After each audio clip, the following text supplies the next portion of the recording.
Good morning, everybody. Uh, Welcome and thank you for being here. It's an honor to dedicate this sculpture. It's been such a significant part of our campus. And it's an amazing project. It's been an amazing project for me personally to work on. And I'm thankful to everyone involved, and I see some of the faces of people who've been involved in this project from the beginning, and I thank you very much for being here today and for all the work that you've done. We're going to start the dedication here with an honor song from the Northern Wind Singers. Let me tell you just a little bit about the Northern Wind Singers. In recognition of the campus's origins as American Indian boarding school, a Native American honor song is performed here today. We are honored to have with us today the Northern Wind Singers, a highly respected First Nations drum group from the Ojibwe Nation and Lake of the Woods, Ontario. One of the most powerful drum groups on the Powwow Trail today, they have been recognized with North American and Canadian Indigenous Music Awards for Best Powwow Album and Best Traditional Album. Gabe DesRosiers, a graduate of the University of Minnesota Morris and a member of our faculty, is the lead singer, composer, and keeper of the drum for the Northern Wind Singers. Gabe holds a Master's of Education with an emphasis in Indigenous language revitalization from the University of Minnesota Duluth, where he is currently pursuing a doctorate in education. We are proud to have Gabe, an Anishinaabe Moan first speaker and leader in Minnesota's Indigenous revitalization movement, teaching the Anishinaabe language and American Indian culture at the Morris campus. As you are able, please rise and remove your hat and caps for the Northern Wind Singers and an honor song for the memory of all who attended school on these grounds.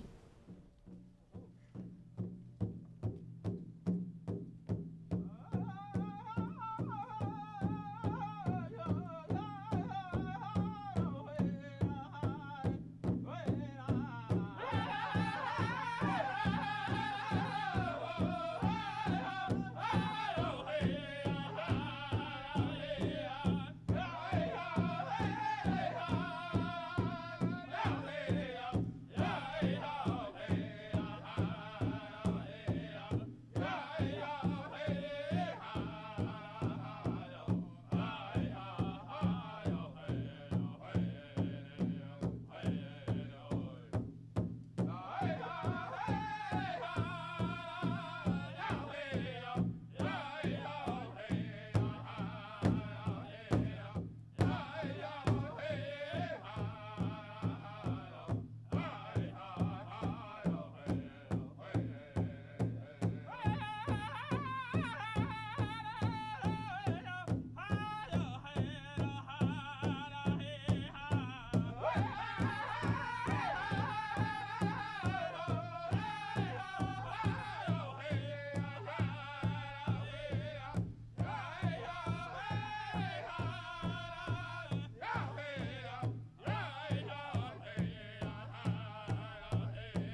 Thank you, everyone. Thank you.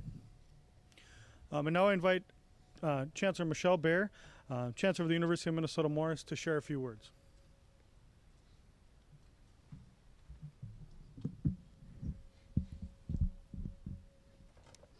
Good morning, everyone.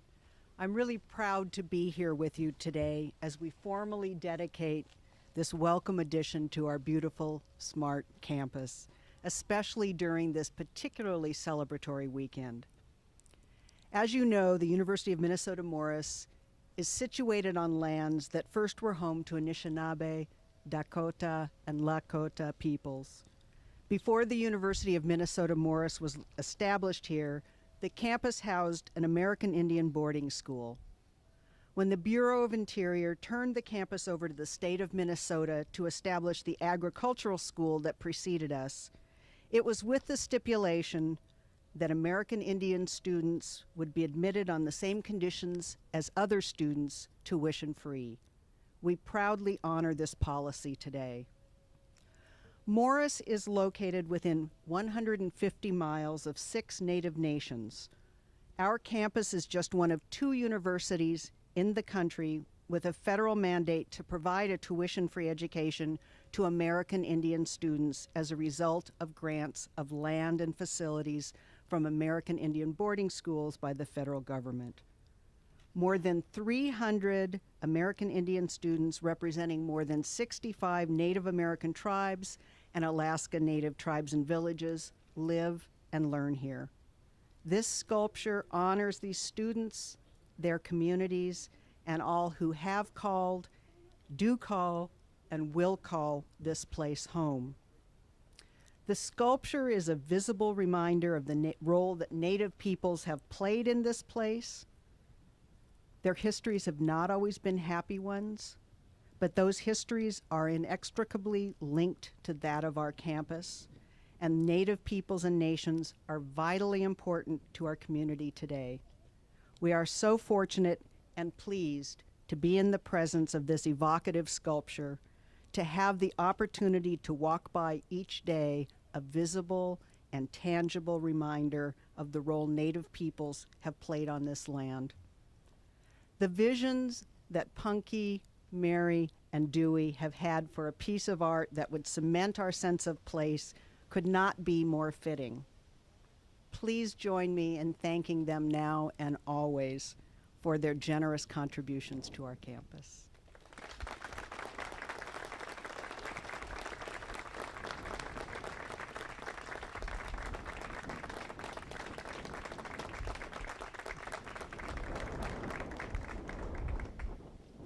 Thank you.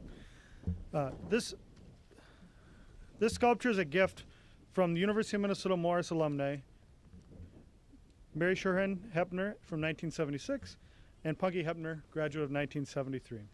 Punky and Mary graduated from St. James Public Schools as well as the University of Minnesota Morris. They earned PhDs in counseling psychology and went on to have distinguished teaching career and research careers at the University of Missouri.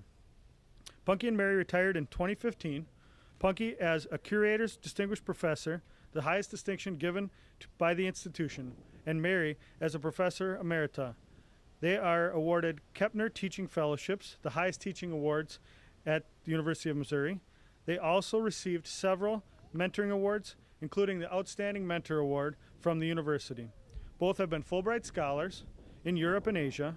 Punky was president of the National Professional Organization and editor of its premier scientific journal. Punky and Mary have published extensively with more than 350 articles, books, and chapters between them. They have been leading voices for cross and multicultural education and research at the University of Missouri, nationally and internationally. The Hepners now divide their time between Columbia, Missouri, Taos, New Mexico, and southern France. We invite them to unveil their gift to the University of Minnesota Morris.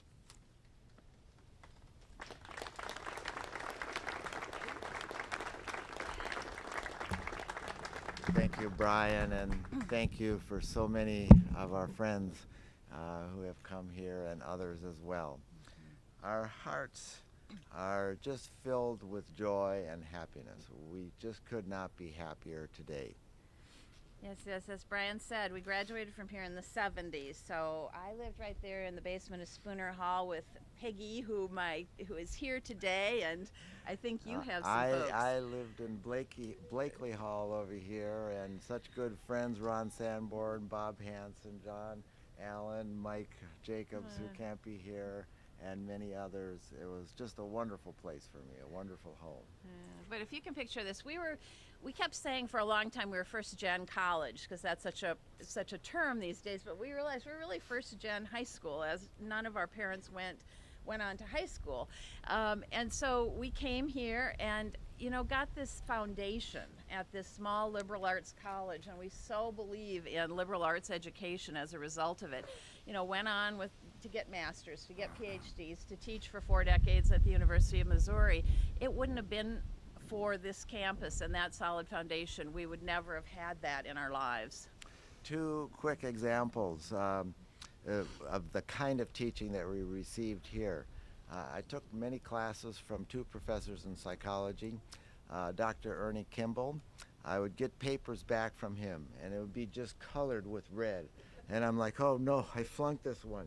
And I'd turn the page, and there'd be the same thing, all the way to the last page, and he'd say, A-, good job, Punky. And Dr. Eric Klinger taught me so much about integrative learning and taking different pieces of information and putting them together. This was essential for me in my research career. And to such gifts I had from people who took time to teach well and who spent time with us to mentor us in that process. So we've got to say we really believe in the transformative power of education, because we were pretty rough and pretty green when we came here, I think, and there was some transformation happening there. So we thought we really want to give back. What do we want to give back? And just thought about the variety of things you can give to an institution. But we started thinking about public sculpture and really the power of that. And we love art and we love artists, and we feel like supporting art and artists is a really important thing to do, probably now more than ever as budgets get cut in various ways. And so we thought, yes, and then given our multicultural, cross-cultural, interests and really commitment throughout our careers, we thought, wow, this seems like putting together 2 of our passions. And so that's kind of where the idea came from. And I think we're teachers forever, even though we're now retired. And so we're so happy that we can have a statue such as this, a monument even, in terms of promoting more awareness about our history around multicultural issues, but also promoting healing, which I think is a very important part of that today especially. Mm-hmm. So then how do we get the ball rolling? The first fateful phone call was with this man, Bill Robb, from the Office of Development, and I have to say he has been the steadfast steward of this project from that phone call till today, just every detail, keeping us informed, helping us with this whole process. He has just been absolutely wonderful to work with. And then first introducing us to previous Chancellor Johnson at a wonderful lunch at the LaFave House on campus, and her enthusiasm for public art and for making an already beautiful campus even more beautiful by placement of art, and then getting to meet our wonderful new Chancellor as she came to Taos and visited with us, and the support that the whole campus, including yourself from the top down, has shown for this project has been really, really heartening for us. So we also want to thank Brian Herman, Vice Chancellor Brian Herman, who we have thanked him many times, and he says, oh, I did nothing. And I'm thinking of all the various tasks. We've been in academia. We know how this operates. All the tasks it would take to do something like this. And the first image that I have is there's 8 tons of rock here that this guy is responsible for moving in and now breaking. And he did nothing, huh? So we are very, very grateful. And certainly Dewey Goodwin. He has just been absolutely wonderful to work with.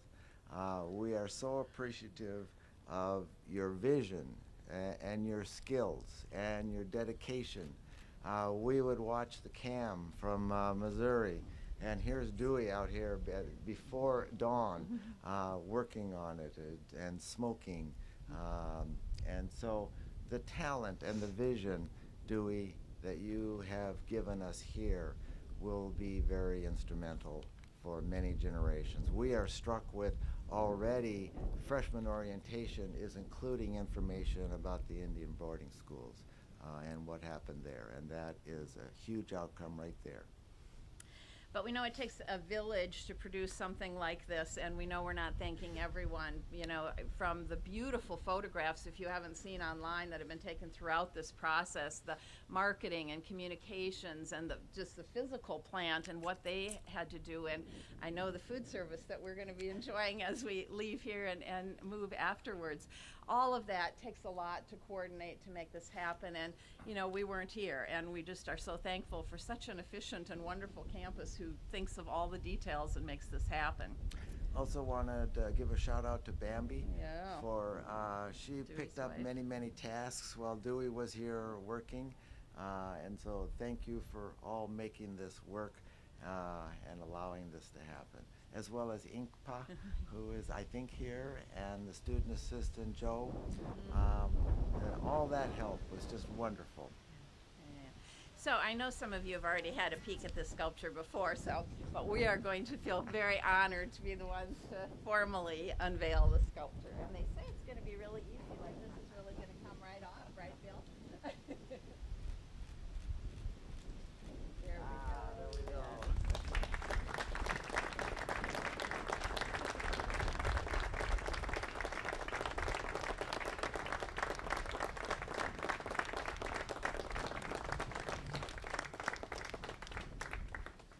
Thank you, Punky Mary. Now we're going to have John Romero, who's a retired professor from Leech Lake Tribal College. He was here for the blessing and performed a song at the blessing, and he's going to perform a song right now. Just a little bit about John. Prior to his work with Native American flute music, John chaired the voice department at Gustavus Adolphus College for 19 years. He also has held appointments in choral music and voice at the University of Missouri Park College and Lea College. John received degrees in choral literature and performance from Gustavus Adolphus College and the University of Iowa. John has created a new composition for this sculpture, and so I invite him to share it right now. Thank you.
Thank you, John.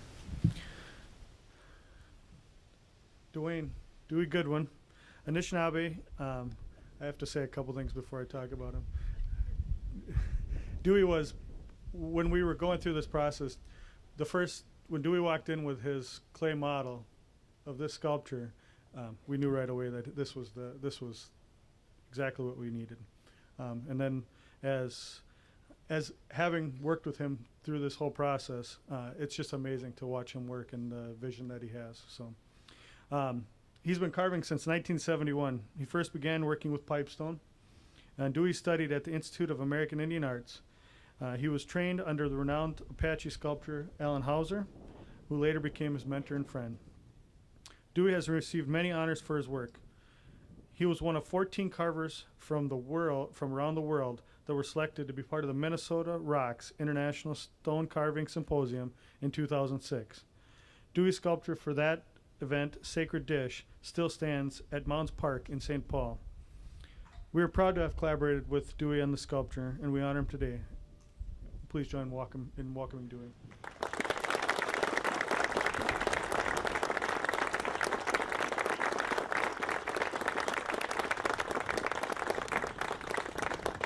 I don't really know what to say, other than, thanking the Creator for giving me this gift to be able to do these things.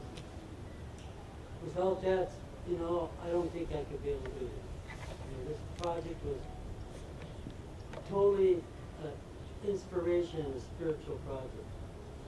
It wasn't just a construction project. It became a very, very spiritual connection to this area right here. The rock was so powerful to work with. Thinking about how old it is, I couldn't get over it. Working with this rock being millions of years old. Not only that, it was an aquifer before it came here. Last year, this time, this rock was a living thing where the water flowed through it. An aquifer. I'm sure most of you know what an aquifer is. This rock, the veins you see in this rock, is the water that flowed through it. That became our drinking water. And this rock, last year this time, was still providing it through the ground. It was quarried in March.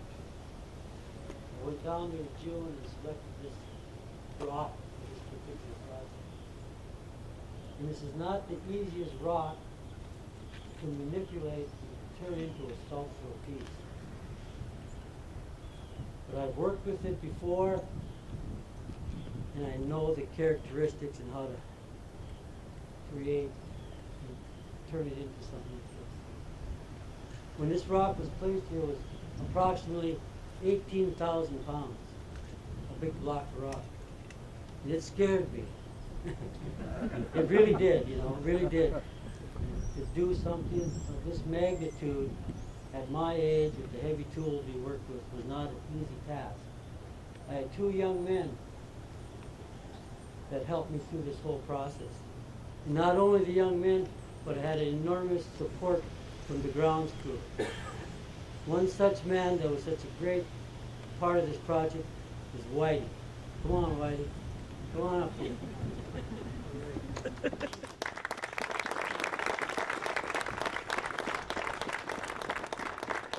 I got to thank the grounds crew for all the support that they gave me here. Things I didn't have, they would supply. Always here to see what we needed to make this project easier. And Whitey was always here.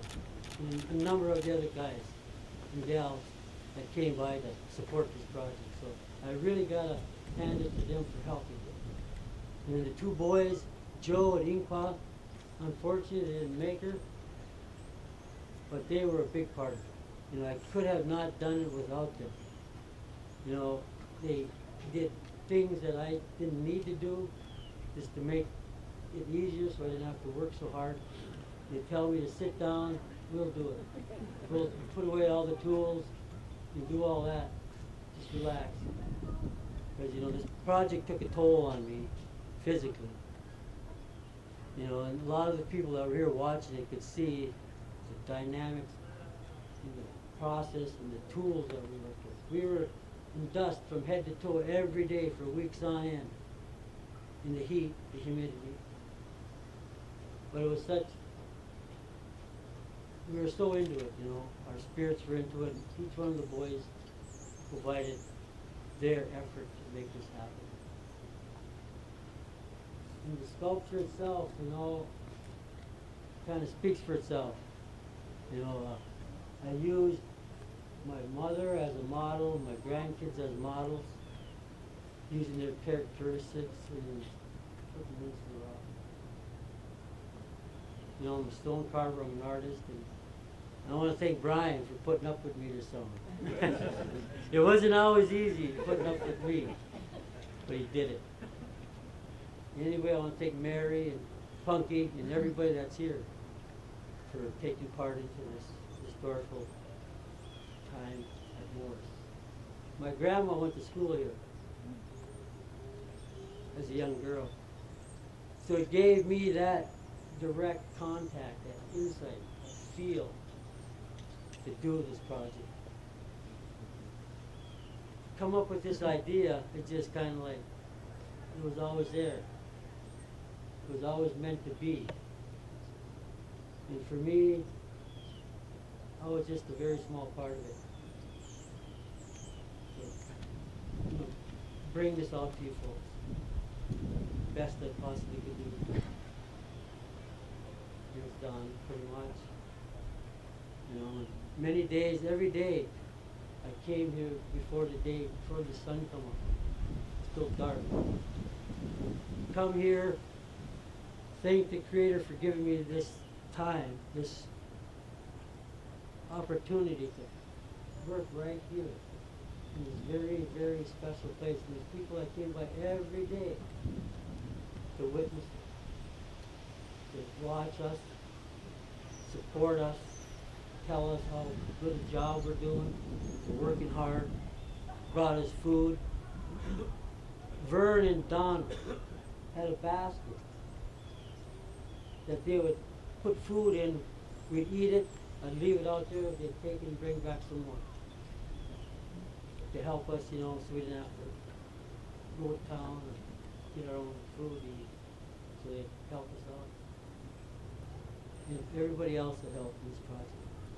And most of all, you know, the Creator gave us this material to work with. So He's the ultimate one to thank. Giving us here, this place on this earth, this particular spot. This particular spot right here, I understand, was the girls' boarding house. Right here where she's standing. That's what I understand. So this sculpture is very fitting. And I had to certainly express the woman figure. Because she is the most important. You know, I used my mother for an example. And she taught me a lot. Taught me to be kind, to try to be kind and gentle and share. So I always thought about my mom when I was doing this project. I had pictures, throughout the tent, I had kids' pictures, giving me inspiration because I was away from home and away from the family. And it helped me to execute this particular sculpture. And if you look at the rock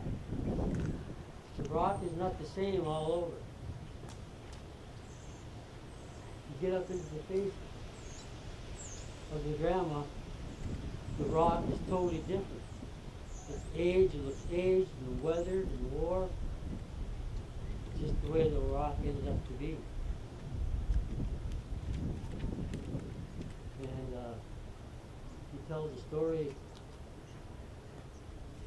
about the hardship,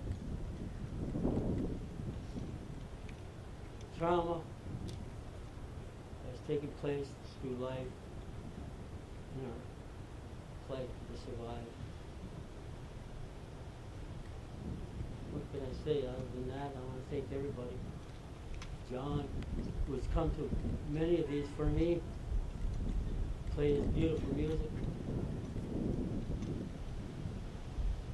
Zion, I'm just a very small part of this project. I don't want to feel like I'm the only one that did this.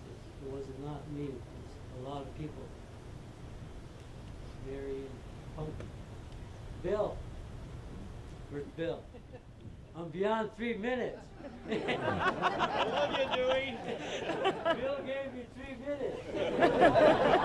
But anyway, I probably went past my 3 minutes. But I want to thank everybody. And if anybody wants to go any further, you know, about this, I want to thank Gary for being here every week. Scott, who has come every week, so they can share this with the world, with their publications and get it edited. And I got 2 special individuals. They're not here today. Inca and Joe. They're not here today. Anyway, I got them something very special, and I have two individuals that have come forward and accept the gift. It's a very special gift. I received one when I started the project, and these boys deserve something of this great. And I have a reach a blanket. So on, feel it. Come forward and accept Joan for income.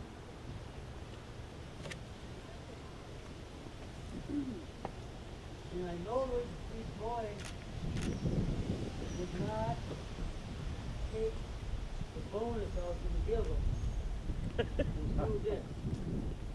They would not do that. So I took the initiative to get Inca a special blanket. And Felix, who knows Inca, will accept his gift. Pass it on to him. Felix is accepting his gift.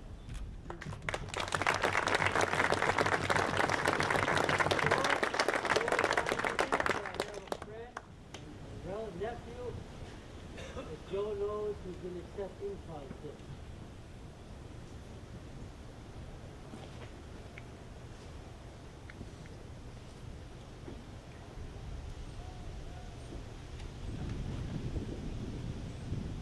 This is Joe.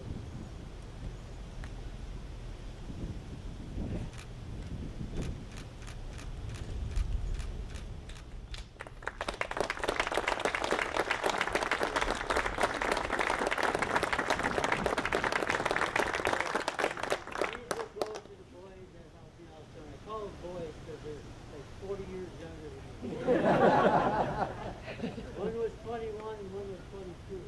And these boys were with me all summer long. We ate together, we worked together, we had a lot of good times together. Always together. All day long, in the evening. So, you know, I couldn't have done it without those 2 guys. The boys. I want to thank Justin, who was a and relative. Felix was a very dear friend. And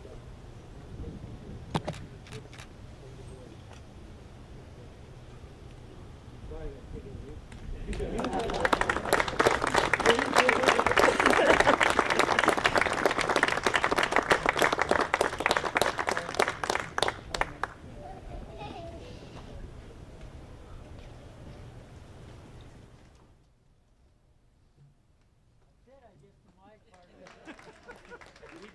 You're good.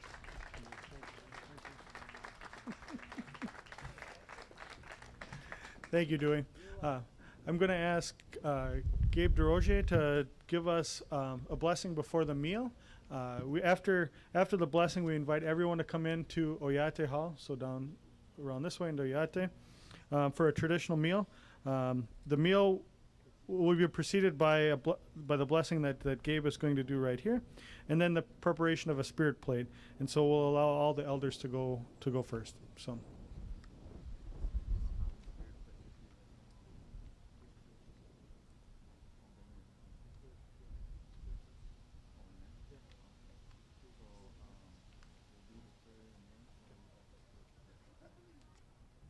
Sounds good. Gabe's going to do the blessing inside with the spirit plate inside. So thank you, everyone, for coming here, and please join us inside for a meal and to warm up just a little bit. So.